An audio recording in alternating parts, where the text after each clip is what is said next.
What's up, everyone? Andrew Lake here with Keller Williams Preferred Realty. Welcome to this week's edition of People of Pearland, where we bring you local business.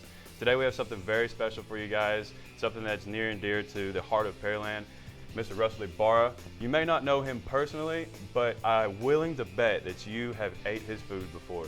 Russell, tell us a little bit about who you are and what are you the owner of here? Well, my name is Russell Ibarra. I like to be called the master enchilada roller because rolling an enchilada is the easiest thing in the world to do, but very few people can do it correctly. I'm just the master enchilada roller at Gringo's. Yeah, I just oversee a small chain of restaurants that was starting in Pearland in 1993, and we're very proud to be celebrating our 25th year in business. Yeah. Okay, so Russell Ibarra is the owner and founder of Gringo's. And he also owns Jimmy Changa's, which a lot of people may not know that, and he's also the founder of Burritos, which is pretty cool. So how many locations do you guys have for Gringo's? We have 13 Gringos open, and soon to be 14. Our 14th will be in College Station. College Station. Near the HEB off Highway 6. And there are 4 Jimmy Changa's. We own 1 Burritos today because we're a franchisee of the brand, although we founded it back in 2008, 10 years ago.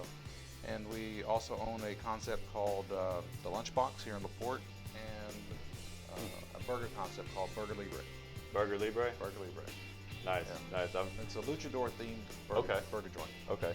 So let's go back to the Gringos. Now tell us the story of, how did y'all come up with the name of Gringos? Well, our family had owned the building previously that where Gringos originated in Pearland. It was a little building there between Friendswood and Pearland. So it had been an El Toro family restaurant, and since we had to go back and open it because we owned the building, we had an obligation to Pearland State Bank, we couldn't call it El Toro again.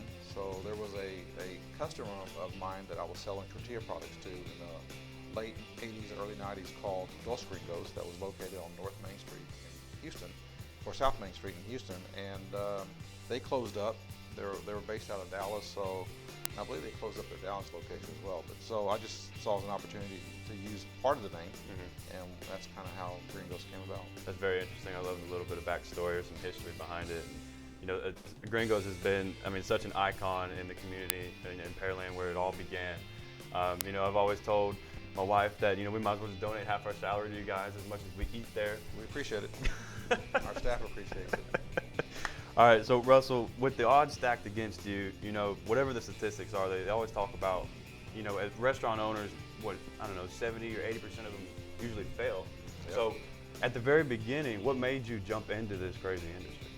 Well, like I said, we almost had to because we own the property. But going in under that scenario, under those circumstances, it forced me personally to have a paradigm in how I was going to approach this restaurant. All throughout my 20s, I wanted to make money, but I never made any money when that was my focus. Until my focus was really about the product and the service and the value, then things started to change, and money was actually secondary. It still is today. Our primary focus is not about making money. It's really about delivering the absolute best product we possibly can and offering it the best value that we can. Right. And let the chips fall where they may. Yeah, exactly.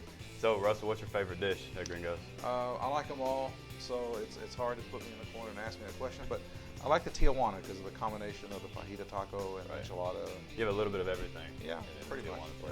Yeah, the Holy Trinity is guacamole, queso, and sometimes taco meat. So get all that in your dish and you're doing well. Well, Russ, I really appreciate you letting us come out and have an opportunity to interview you. So if y'all haven't eaten Gringos before, you're just definitely missing out on life itself. You definitely need to get it together, get your act together, and go to Gringos. Support the community, support Pearland. More importantly, we will see you guys next week on People of Pearland. Until then, this is Russell Ibarra. I'm Andrew Lake. See you next week. Thank you. Take care.